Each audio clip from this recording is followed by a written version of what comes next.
My wife, 24, and I, 24 male, have been together for 3 years and married for about 6 months. We recently found out that we were going to be parents, and we're both very excited. We told our families over the weekend, and everyone was happy for us.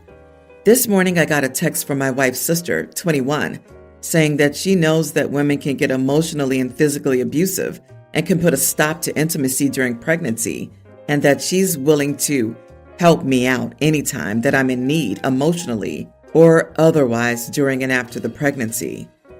Obviously, I have no interest in anyone other than my wife, but how do I tell her what her sister offers?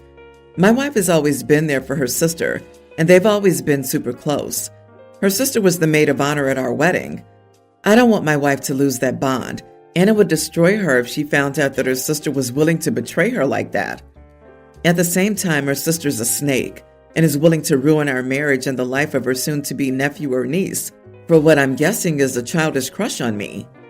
My first priority is my wife and unborn child, and anyone else can go to the bad place. How do I approach this situation? There's literally no good outcome. I can tell my wife tonight. She'll be absolutely devastated. I'll always be there for her, and I know her parents will be on her side, but losing a 20-year bond with her own sibling while in such a vulnerable state sounds terrible. How can I possibly tell my wife that the sister she loved and looked after for so many years wanted to sleep with her husband while she was pregnant? If I don't tell her soon and tell her later, she may lose her trust in me. If I don't tell her at all, my wife will be close with someone who clearly does not care for her and could easily betray her again. Not the idiot. This is a very simple solution. OP, rip the Band-Aid off and tell your wife. Your wife's sister betrayed you, your wife, your marriage, and her family the second she tried to inject that toxicity into your relationship.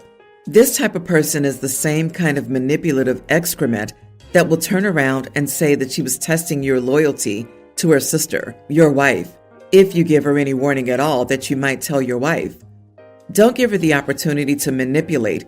Tell your wife the truth before she has a chance to twist the facts and destroy your marriage.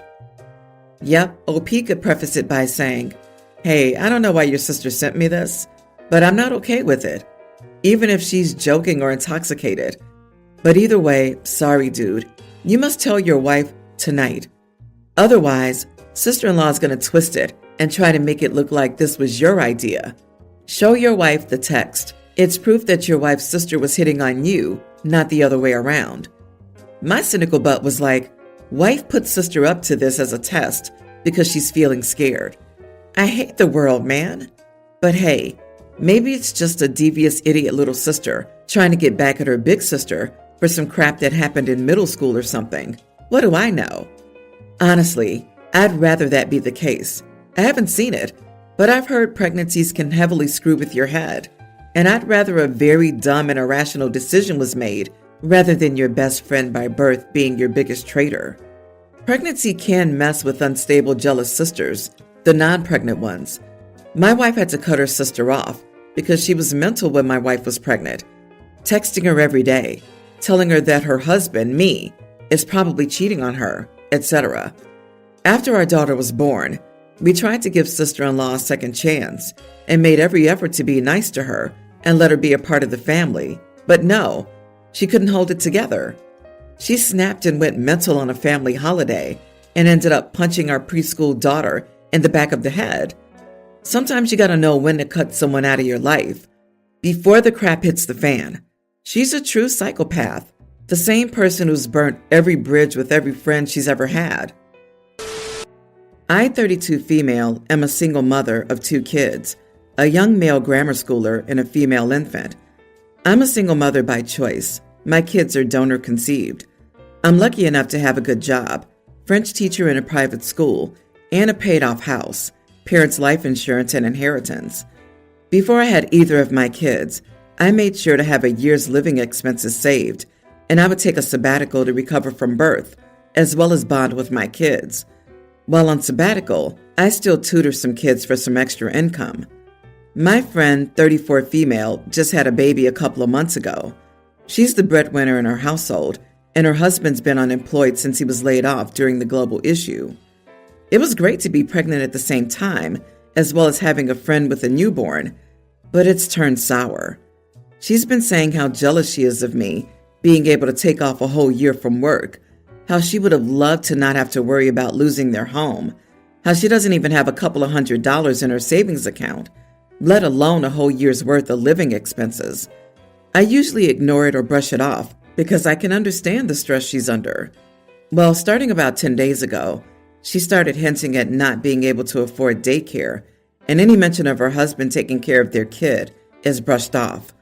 Then she started remarking on how much free time I must have, which I deflected by saying truthfully that being a single mom to a baby and a small kid left me no free time actually. Then last night, she came out with it and asked if I could do her a favor and watch her kid while she's at work. I was firm but polite when I said that I couldn't and that I wasn't capable of watching 2 kids under 6 months. She almost started begging me, saying she couldn't afford daycare, and if she was not back at work, she would lose her job, and they'd end up homeless. I again brought up her husband, and she said that he wasn't good with the kids and wasn't capable of taking care of her kid. I kept saying no, and she kept pushing it until it escalated to her calling me heartless and me telling her that it was not my problem. She chose to have a kid with a useless man. Now she blocked me. I'm feeling very guilty about what I said and feeling like an idiot. Not the idiot. I think there were no idiots here up to the point of her pressing you to do this favor, which she shouldn't have asked for in the first place. You're exactly right that it's not your problem that she's in this situation. And while I do think a heavy dose of empathy is important to your friendship, her having a husband who isn't employed and cannot contribute to the child care, she has a problem she needs to solve. Unless the husband is bedbound or otherwise physically incapable of work or childcare, he needs to pull his finger out of his butt and step up to parent his own child. And if she isn't going to make him, she needs to leave him and claim child support. Yes, if he's not going to get a job, this won't do much, but at least she'll have one less mouth to feed. She has indeed married a completely useless man. I want to know why she thought it was such a great idea to have a kid with a guy who has no job, no apparent plans to get one, and an inability to care for his own child. How did she think this was going to turn out? The whole thing is an incomprehensible cluster to me. I think she stays with him, so her kid has 2 parents. But I think the day is going to come when she decides her sanity is more important than a 2-parent household. My wife and I got married about 3 weeks ago.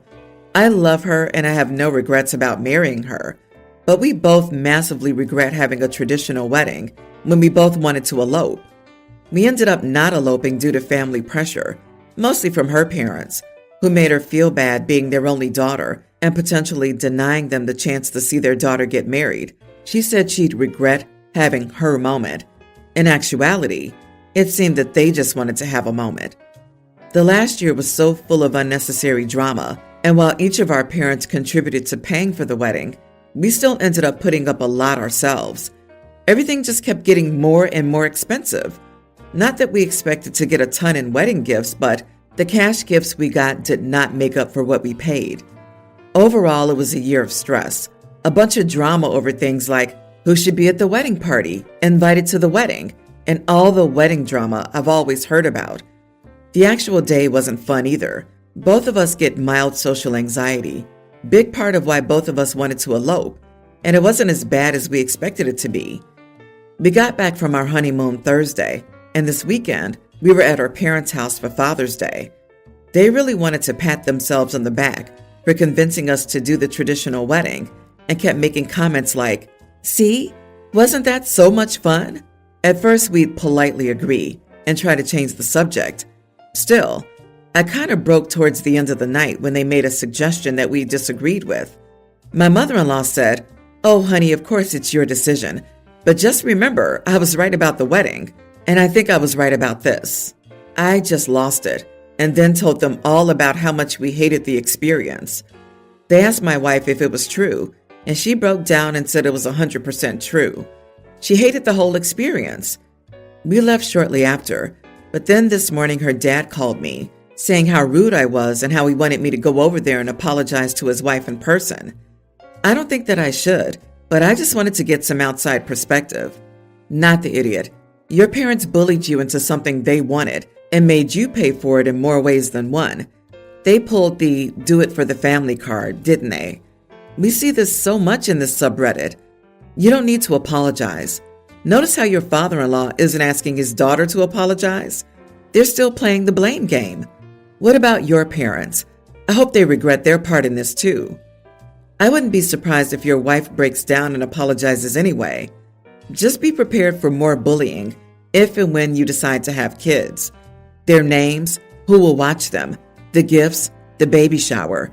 It never ends unless you put the boundaries up now. And now the family's trying to use this wedding situation against OP and his wife and their own boundaries, making the claim that the family knows better than OP and wife because they think they're right about the wedding. Sadly, I'm not surprised that they were blind to the couple's feelings about the wedding. In their heads, everyone loves a wedding. If they were thrilled with it, so was everyone else, right? I'm pretty sure Rock is capable of more insight and empathy. I, 27 female, am marrying my fiancé, Raj, 29 male, in a couple of months. We're having a traditional, lavish Indian wedding, which has been a dream of mine since childhood. I grew up in a mixed household. My father's Hindu and my mother's Christian. While we celebrated both religions growing up, I've always felt more connected to my father's Hindu traditions. My sister Sarah, 25, is also getting married around the same time. She identifies more with our mother's Christian faith and is planning a traditional Christian wedding. Recently, Sarah approached me, expressing concerns that our weddings being so close together might overshadow hers, especially since mine is more extravagant and involves multiple days of celebration. Sarah asked if I could tone down my wedding, consider postponing it, or even make it a fully Christian ceremony to balance things out. She believes that having two weddings so close together, with one being significantly grander, would take attention away from hers and create unnecessary stress for our family who must juggle both events. I told her I understood her concerns, but I've been planning this wedding for over a year, and having it the way I've always imagined it means a lot to me. I also pointed out that our cultural backgrounds are different, and both weddings will be unique in their own ways. Additionally, postponing my wedding would be a huge inconvenience and financial burden for us, given the extensive preparations and bookings already in place. Our wedding dates are 3 weeks apart. We have separate guest lists, but there is some overlap with close family and mutual friends. My mother's siding with Sarah and believes I should change my wedding to a fully Christian ceremony, or at least incorporate significant Christian elements. My father, on the other hand, supports my decision and believes that both of us should have the weddings we want. Sarah was very upset and accused me of being selfish and not caring about her feelings. She thinks I'm prioritizing my wedding over my family's well-being. My mother started going overboard, constantly criticizing my decisions, and even threatening to not attend my wedding unless I change it to a Christian ceremony. She's been calling extended family members to persuade them to side with Sarah and boycott my wedding if I don't comply. My father supports my decision and believes that we should each have the weddings we want. He's been trying to mediate, but the situation is getting more tense by the day. Sarah and I have always had a complicated relationship. While we support each other, there's often been underlying tension due to our different personalities and choices. Now I'm feeling torn. I don't want to hurt my sister or cause any family rift, but I don't want to sacrifice my dream wedding. Also, I'm not in her bridal party or anything else. Also, I inherited a lot from my great-grandfather, who was Hindu, and he gave it to me as I was as well. I gave my sister 40% of what he gave me, and no one is helping with wedding cost. Am I the idiot for telling my sister that I won't change my wedding? Everyone's the idiot here. Whose wedding was set first? Whoever set a second wedding date on such a close date, another wedding was inconsiderate, especially if the date had no specific meaning. But for sure, what is wrong with your mom? You want a Hindu wedding. Changing it to a Christian wedding would make it everything but not your wedding. You probably haven't even thought your sister could change your wedding into a Hindu one, and surely hasn't your mother. She's utterly disrespectful to you and your beliefs. I'm willing to wager OP booked it second, as they never mentioned the order, and I 100% would if they could. I also like the completely unnecessary inclusion of the grandfather's inheritance. She's such a kind and generous person, and she wants everyone to know it. Hindu wedding dates aren't chosen by the couple. It's chosen by a Hindu astrologer that reads their charts and gives them maybe 2 dates to choose from in the year. Some years may not even be completely advisable. Indian weddings, it's usually not a big deal to have it in the same month. Seems like they don't want OP to have an extravagant wedding due to her sister. OP, you're not the idiot. Your mom is an extreme idiot, telling family members not to attend.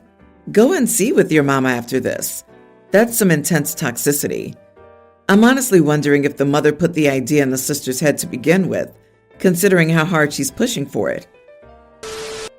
My husband of 16 years asked me if I'd be willing to care for his mother. I told him no. When he asked why not, I told him the truth. We never got along.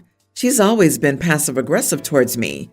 I've been told that many Hispanic mothers do this when no one is good enough for their child. We are civil towards one another. That's the best we can do. My husband even dared to bring up the fact that he supported me when I took care of my dad, who had cancer. I told him the situations were different because he offered. I didn't ask. I also had other family members that were helping. He's an only child and has no one else, so everything would most likely fall on my shoulders since he does work long hours. I'm talking sometimes 12 to 18-hour days. Last week alone, he worked 84 hours. I told him I understood it may seem unfair, but the situations are different. I had support on my head when it came to caring for my dad. I will have nearly zero support. Yes, he's offered to pay extra support, but that will just eat into our budget. We are trying to save for a house, and I'm currently not working as I'm in school trying to finish my degree. I took time off from teaching to care for my dad. After he passed, I didn't want to go back to teaching. So at the moment, I'm in my 3rd year of my engineering degree. I do not wish to put that on hold either, taking care of his mother. After I explained all of this, my husband just left and has not returned any of my phone calls. I spoke with my mom, but she was far from helpful. She found it silly that I even went to school in the first place. Got me thinking, am I the idiot for not wanting to put my own goals in life on hold again for a sick parent? Not the idiot.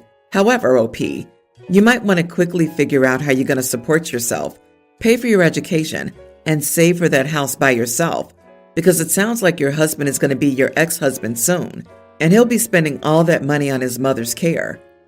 Agreed. If he's going to fully support someone, he may feel obligated to have it be his mother instead of OP.